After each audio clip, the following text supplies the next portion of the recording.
गेल्या 6 डिसेंबर पासून आजपर्यंत बुलढाणा जिल्ह्यामध्ये किमान तापमानामध्ये 2 ते 3 अंश सेल्सिअसने घट झाल्याचं निदर्शनास येते आहे.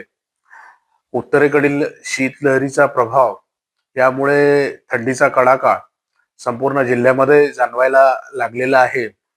आणि प्रादेशिक हवामान केंद्र नागपूर द्वारा प्राप्त हवामान अंदाजानुसार इथून पुढे सुद्धा सध्याची जी तापमान कक्षा आहे 12 ते 13 अंश सेल्सिअस पर्यंत किमान तापमान राहते आहे, त्याची नोंद होते आहे. तर असंच तापमान येत्या 4 ते 5 दिवसात जिल्ह्यात राहणार आहे.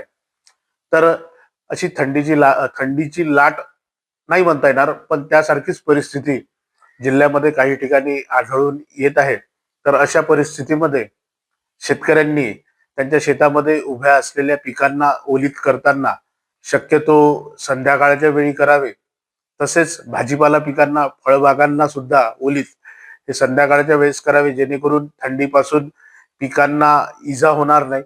त्यासोबतच फळबागांमध्ये, फळझाडांच्या आळ्यामध्ये पालापाचोळ्याचे आच्छादन करावे, ज्यामुळे जमिनीतील तापमान नियंत्रित राहण्यास मदत होते. त्यासोबतच जनावरांना थंडीचा त्रास होऊ नये त्यासाठी त्यांचे संरक्षण करण्यासाठी योग्य ती काळजी घ्यावी व जनावरांना उन्हामध्ये काही काळ उभे ठेवावे, जेणेकरून त्यांना जीवनसत्व मिळण्यास मदत होईल.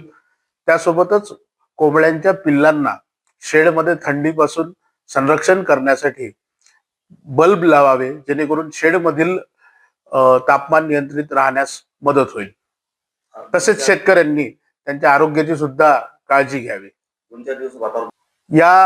येत्या 5 दिवसामध्ये तापमानामध्ये फारसा बदल न होता सध्या जी तापमान कक्षा आहे 12 ते 13 अंश सेल्सिअस ह्या पद्धतीचंच तापमान संपूर्ण जिल्ह्यामध्ये राहण्याची शक्यता प्रादेशिक हवामान केंद्र नागपूर द्वारा वर्तवण्यात आली आहे.